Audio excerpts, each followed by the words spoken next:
and welcome to another video on my channel. A quick one. I'm going to try and get out as fast as possible. Very quick video ranking the tier list, and maybe I'm doing this a bit too fast, but after today we saw that on the 19th of May that it seems we're actually getting no new black leader, as we've seen Trunks support get announced and we've seen Mechakura support get announced, but no new leader.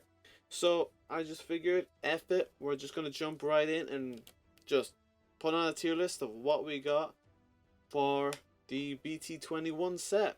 So it's quite an interesting list, because at the start what we were getting, in my opinion, I felt was not that great, but we got a lot better towards the end of the reveals. I'm not going to start with the first leader that was revealed, because that was the promo leader. I'm going to start actually with yellow. And the very first leader I'm going to give my opinion on is the SSB Son Goku, SSB Vegeta God level power leader. This is a very tough one to rank, because at first reading it seemed quite powerful, and obviously it's a yellow Saiyan leader, so there's just loads of different routes to go down when building this deck. So it's very tough to actually place where this leader is going to be, because at first viewing it seemed strong, then you kind of thought about it and you thought, well, it's a bit hard to play, it's going to be kind of awkward to figure out the sequencing of how I should best play my turn. But if that can be figured out, this could be a strong deck, but I'm not sure, considering what's currently in the meta and how the ban list is going to go, that this deck could either be a strong contender or it could be just a nice casual deck. And for that reason, I think it's for the best to put this as a rogue strategy, just because it could either end up in casual or could end up in tier 1.5. But, you know, when you're between two, split the difference, and I think rogue is pretty much where this deck's going to be. And I just kind of feel like with the other options in the meta, that SSB Vegeta is, or SSB Goku flip deck is not going to be the most popular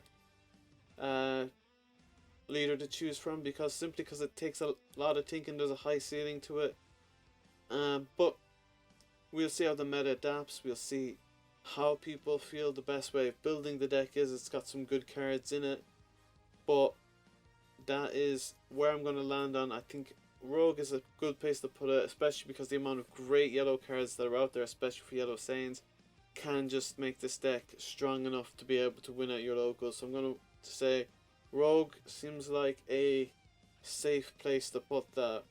Next is a swap deck. We don't get swap decks really ever. The last great one we've seen was Red Brody, which you're kind of seeing have a little bit of a comeback. It's still a rogue contender, but this Frieza deck, I'm a fan of swap. When I saw it was a swap deck, I kind of wanted it to be good, but so far I'm not seeing it. I think it's a very slow deck. I don't think it really adds much to swap or really brings it forward in any sense. So I'm quite disappointed by this deck, to be honest. I don't think it's going to be a deck that people play really ever. It doesn't have a lot going for it. And I think in terms of Frieza decks, funny enough, there's a yellow Frieza deck already in the meta that's been out from the very beginning. So if you're looking to play yellow Frieza, I would go with set 1 Frieza. This deck probably won't be played by anyone. Yeah, unfortunately I just think this is a deck that's going to go straight into the trash pile. Now other people might find something great about it. It does have its own sensu bean, but I feel like it's just too little for what I feel like is a deck that's just not going to get much attention, especially with everything else that's in the meta. It's a very weak yellow leader. Garlic Jr. is next. This deck is a wish leader. Unfortunately, when it comes to talking about red, is that immediately everything gets overshadowed by Sin Shenron, by SS4 Vegeta and Goku. The ban list hopefully will address the problems with red, and we can finally see other decks like Android 13 get more shot or more into the conversation a little more. But you know, we have to see if Bandai will actually go ahead with this. But going back to Garlic Jr., I don't think this deck is super strong, and some of the cards are very awkward to play. Sequencing your turns is going to be awkward. Like, you have to give cards indestructible for them to gain their effects. It doesn't just come out with indestructible. The boss monster was very underwhelming. I don't think this deck's really going to be super well played. I don't think it's going to get much of a shot in the meta. I think at best we're going to see this. I think it's going to be a casual deck. I think Wish is fun. A lot of players really enjoy Wish, and I think it will be played at a very casual level. I can't imagine it really breaking into the top 8 or top 16. You might see the occasional person get into top 16, but considering, you know, there isn't anything about the deck that really makes you think, damn, this is going to be a strong contender, or there's really something interesting you can do because of everything around the deck. I just don't see it really being a deck that people talk about by the time we get the next set. So then we're moving on to the other red deck, Son Goku for the Sake of Family. I'm not saying much for this leader.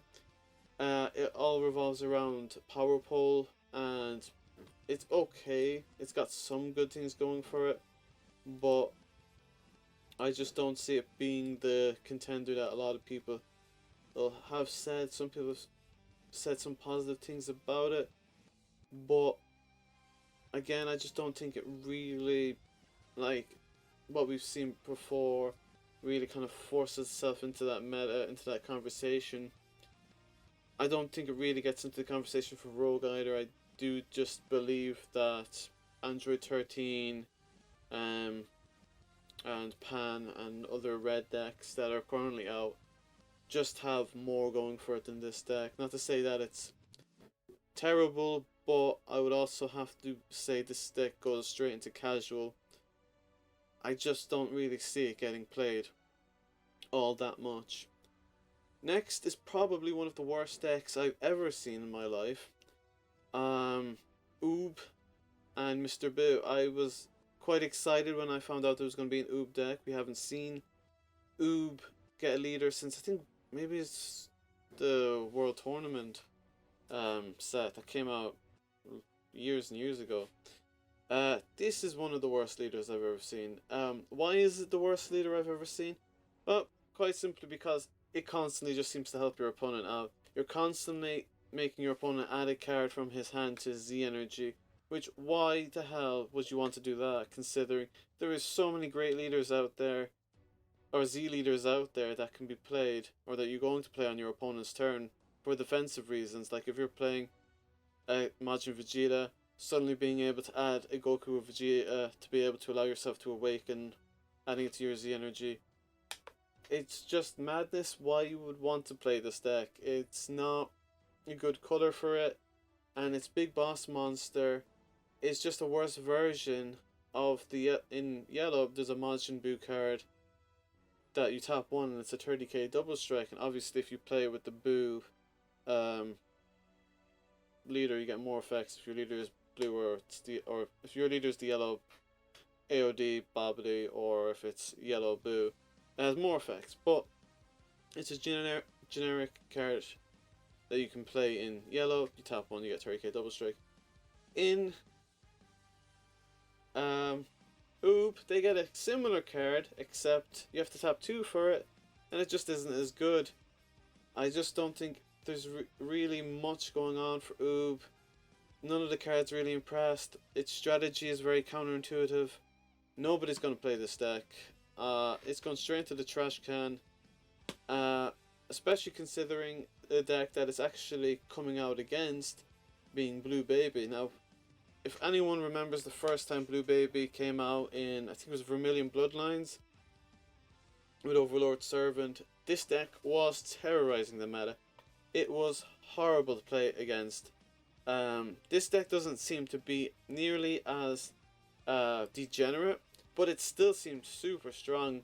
I think in terms of sequencing your turns, it's going to take a skilled player to do well with this deck, because you'll have to do things in the correct order, and I do believe that this is a deck where the decisions you make early on will either benefit you massively and you'll have a great time towards the late game, or if you make the wrong decisions or you don't draw the right cards, you'll have a miserable time at the end. But overall, I think this is an incredibly strong deck, and maybe it's a bold statement, but I think this is just right outside tier 1, depending on the ban list, of course. But I do think Gamma is just that bit stronger, and that's why I can't put it in tier 1. But I think between what we've seen from the reveals was fantastic, and I do believe that some of the blue baby cards, the Gohan and stuff like that, the baby minion cards from the previous thing, can be played in this. I think the baby Unison still works in it in Golden Avenger, so you've still got some super strong cards available to you. So I do think blue baby is going to be one to watch out for, and it will top and possibly even win events. I think it's super strong, and with a strong ban list, this deck could be straight into tier 1, but for now, pre-ban list, we're talking about it as a tier 1.5. Next, we're moving on to Cell, the first green leader announced, and this is a very interesting deck because it's got some great things and it's got some really bad things.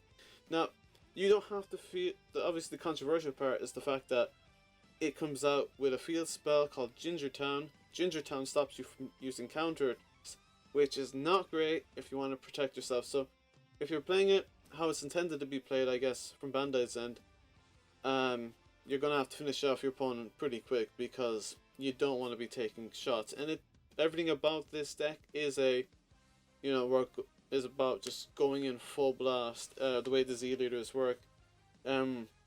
Because the funny thing about this is one of the Z leaders essentially says if your opponent is to reduce you to 0 life, you don't go to 0 life, you add 2 life from the top of your deck, I think, to your life, and then you Z awaken and you try to win the game, and then at the end of the turn you lose. So it's really good in terms of an aggro strategy, and it'll be interesting to see where this goes in the meta. I think it's hard to call because Cell has had so much support, so I do think this is going to be one of those decks where it's going to take a while to figure it out, the best build for this.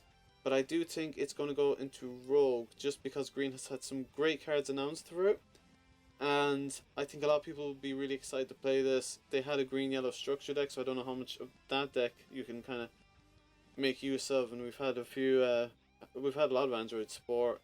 So I do think there's a lot of options, a lot of ways, a lot of directions you can take this deck in. I'm thinking it's going to be a Rogue deck, and I'm really excited about it being in the Rogue because Green has been dead for a long time. And then we're moving on to Gohan. I think when most of us saw Cell was announced as the green leader, we all knew Gohan was probably going to be his counterpart. And especially with Android 16 also being the promo leader, it was pretty much just screamed that Gohan was going to be your not your Z leader, your opposite leader. But this deck is looking tasty. It looks very strong. It looks like it's going to be the thing that green players have been crying out for. And of course, it's probably green players' favorite leader ever. It was one of the only green leaders to get outright banned. I think it's banned in best of 1 format, which is most tournaments use best of 1, at least for the initial few rounds. This is a very strong leader. I think it's going to absolutely wreak havoc on the meta. Everyone seems very excited about this reveal, or of the reveals, and it really does answer a lot of the questions, or well, not a lot of the questions, a lot of the prayers of green players to finally have something that just has not only great aggro options, but you can play it mid-range. You've got some good counter attacks in there, or counters for your opponent. So I do think that green, this is the only tier 1, I think this might be just the meta green deck that, that, as I've said, they've been crying out for. So I do strongly believe that this deck will finally get green into the competitive scene again. And now back to the very first, to end the video, we're going back to the very first leader that got announced. It's the Android 16 leader, which is very interesting because obviously Android 16 had a really strong leader revealed in Battle Evolution that was very popular with fans of the card game, and you saw a lot of people playing for it, but obviously it kind of got power crept out of the meta. A lot of people who were playing the deck kind of just moved on to Gamma and Android 21, so that's something else. But now Android 16 looks like he's getting a new leader. Androids have had a lot of support since Androids itself has had a lot of support since the Battle Evolution booster box. So it's going to be interesting to see how people build this deck. Obviously the leader is coming out with a Z Battle card and Dr. Gero. So it gets one bit of support, and obviously you'll probably be playing cards from the Gohan and the Cell decks in it. But it might be very strong, it might be very weak. I think from my initial reading of it, obviously it's going to be a green-blue deck, which is mostly what we see from Androids. I think it's quite strong, but it's hard to say because the leader is green. If it was blue, I think it would be a lot stronger because you'd have access to like Dim Magic and all these other counters that allow you better counters. But obviously having access to the likes of Charismatic Villain might be better.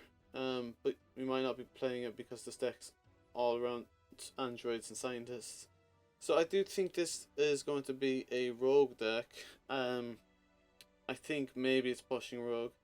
I think it's going to be between casual and rogue. I think it's going to be rogue just because of the fact that you get to use blue, green blue as well, and so it's going to be a strong deck, but not a competitive deck. I don't think we'll see this all too much in top 16, top 8 breakdowns.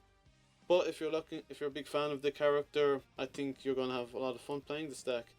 So that's my thoughts. If you agree or you disagree, let me know down below. And if you enjoyed the video, also like the video, comment down below.